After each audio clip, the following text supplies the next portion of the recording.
Hello guys, it's Genevieve the Billy Norman.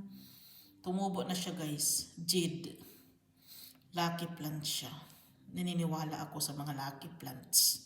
Kasi simula nang ilagay ko sila sa bahay namin, nag-work siya guys. Try nyo guys. Hindi lahat naniniwala sa mga lucky plants, Pero ako, proven na lucky plants talaga itong Jade.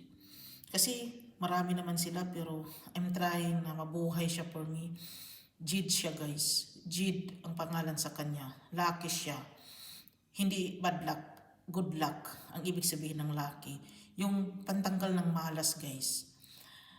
I'm proud to see na ako talaga nagpabuhay sa kanya dahil noong una talaga kasi parang natanggal-tanggal na yung mga ano niya, mga ganyan eh.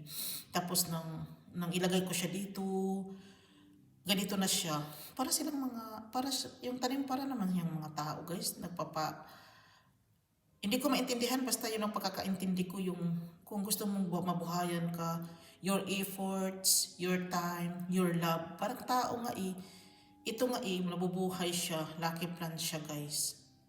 I'm just only sharing guys, Jade plants. Guys, dito na lang ako, maraming salamat. Bye.